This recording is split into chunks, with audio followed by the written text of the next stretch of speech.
Before the world there was the ether. We cannot call it heaven, or forever, or any other joyful thing, for it was nothing. And in this ocean of absence there was only God Doom and his first disciple, our fallen leader, Stephen Strange. Think on it, brothers and sisters. There was nothing. And then there was everything. And the only witness to the miracle of creation, besides the All-Father himself, was the good Sheriff Strange. What an honor! What a life! If Valhalla is for the brave, Stephen, then you will be their king. Of all of us, you are truly the most worthy.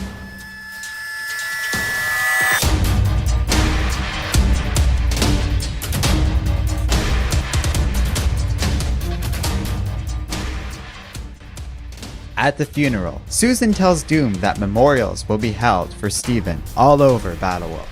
But the good sheriff was Victor's friend, and they thought he would appreciate a more personal affair. Doom thanks Susan, while Franklin Richards flies up to the statue of Stephen. He says that he is sorry that Strange died, as he liked the man a great deal, and vows that when he finds out who did this, he's going to smash them into little pieces. While Susan is surprised at these words, Doom looks on in silence. Hours later, he still stands watch until Valeria interrupts him. She offers condolences to her father, and Doom says we all deserve a better fate than death. Valeria then asks something that is bothering her, as she is confused as to how people escaped the judgment of God.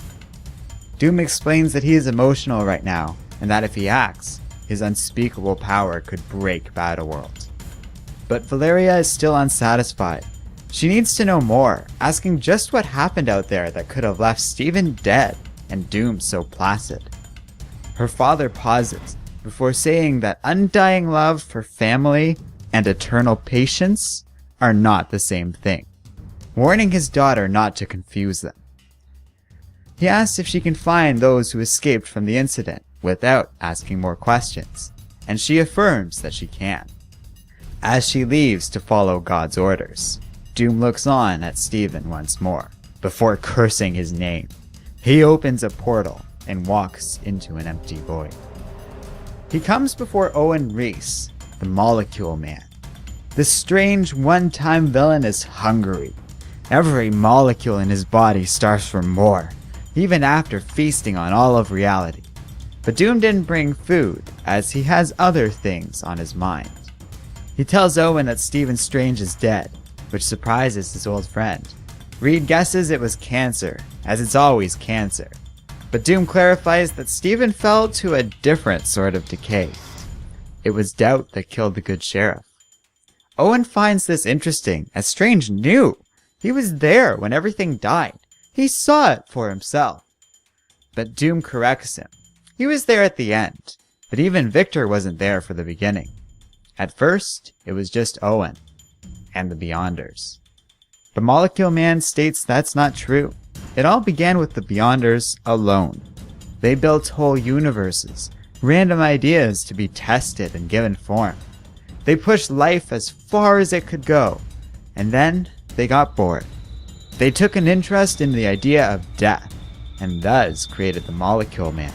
A living, sentient bomb, one man, split and seeded all over reality to kill the multiverse. But the Beyonders forgot that every man has a choice, and Owen chose Doom. Together they formed the Order of the Black Swans and began killing Molecule Man across the universe, until the incursions began. So the two men came up with a new plan, a new bomb, a better Owen Reece. With Stephen Strange joining them, they stood before the Beyonders. They stole their powers and kept it somewhere safe, and used it to preserve what little remained of the multiverse. But it was too much for Stephen, who couldn't handle choosing what lives and what dies. He passed the responsibility over to Doom, and that was the day he became a god. And now Stephen is dead, which Doom admits was his own doing. But Owen already knows this. He could smell the guilt all over Victor. Owen thinks that everything is about to unravel, as Doom leaves. Reece wonders who will die next, knowing that if Doom goes, Battleworld dies with him. But if Owen dies, well, wouldn't that be exciting? Elsewhere, Valeria has gathered together the Future Foundation's Justice Division. Their members are Nostradamus, Alex Powers, Dragon Man, Bentley 23, Night Machine, and Psycho Man. She tells her team that God has a job for them, and that their first and only priority is to find the team that has escaped into Battleworld. She orders all other projects to be suspended. There will be no more deep diving into the negative zone that exists deep within Battleworld. No more cataloging objects of great power. And, in spite of his protest, Bentley is specifically ordered to suspend all his little experiments south of the shield. Using specialized equipment, the team goes over what little they know. They were able to find the scene of the crime, using spikes in the relative energy levels of Battleworld. Stephen Strange was always different from the rest of the energy that exists on this planet. While all beings of this world give off similar energy to that of Dr. Doom, Stephen always registered on the negative side, as an absence of Doom. This negative energy spiked before his death, implying that it was Stephen who scattered the fugitives away from Doom. What this could mean worries the Future Foundation, who think this involves something much more sinister than simple mind control or coercion. So Valeria gives them her orders. They're going to take this all the way to the end of the line, no matter where it goes. She'll handle any noise from the throne, but for now, what they learn stays with them. Valeria wants to know what really happened, who these people are, where they disappeared to. She wants to know what they're capable of, and more than anything else, they have to find out what these fugitives want, and why it scares God so badly.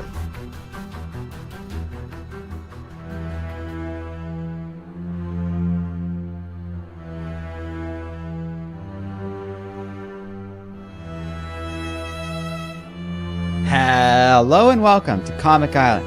My name is Arden, and this is my recap and review of Secret Wars number 5. Well, now this was a fun comic, and it's been a while since I've had a chance to review one of the core series of Secret Wars.